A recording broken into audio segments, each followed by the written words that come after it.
Michael Hirte, der Mann mit der Mundharmonika.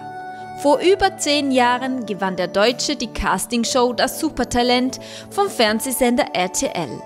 Trotz dem großen Erfolg ist er auf dem Boden geblieben. Ja, dieser Sieg hat mein Leben nicht verändert. Ich habe jetzt mehr zu tun und muss auch darauf achten, dass auch richtig Qualität rüberkommt. Aber ich habe meine Fans und die Konzerte, und da freue ich mich immer, wenn ich auf die Konzerte mich bei allen live bedanken kann, die damals für mich angerufen haben. Und ja, und ich sage mir immer, wer hoch steigt, fällt tief. Und ich bleibe lieber gleich ein bisschen unten und dann kann ich nicht so tief fallen. Vor seiner musikalischen Karriere arbeitete Michael Hirte als LKW-Fahrer, bis er 1991 schwer verunfallte und 2 Monate im Koma lag. Seit dem Unfall ist er auf dem rechten Auge blind und sein rechtes Bein ist 4 cm kürzer als das linke. Die Schmerzen beim Gehen und Stehen sind lange geblieben, bis er den Luftkissenschuh Kibun entdeckt hat. Und dann habe ich mal ein paar Schuhe anprobiert und dann bin ich hin und her gelaufen und habe gedacht, nee, die ziehe ich nicht mehr aus.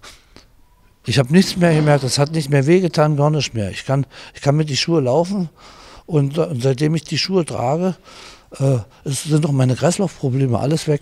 Ich hatte immer Kreislaufprobleme, das wahrscheinlich durch die Schmerzen und so, das ist alles weg.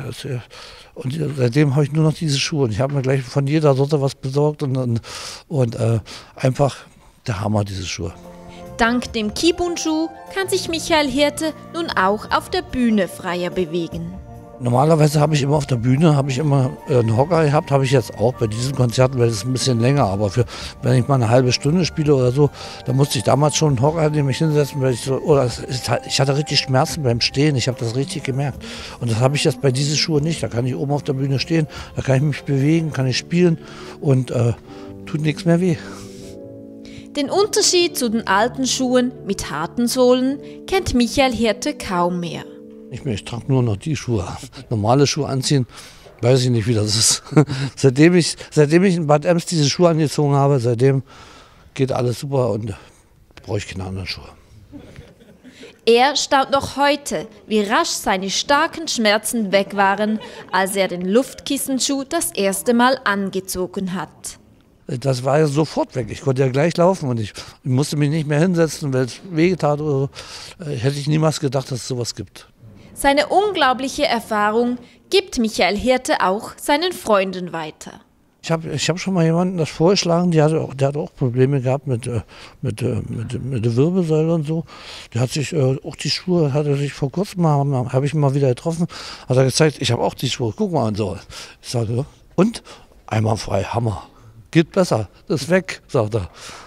Die Begeisterung ist so groß, dass Michael Hirte sogar ohne Gage für den Schweizer Luftkissenschuh Kibun wirbt. Dies mit der Überzeugung, dass der spezielle Schuh auch anderen Menschen helfen und ihnen die Schmerzen lindern kann.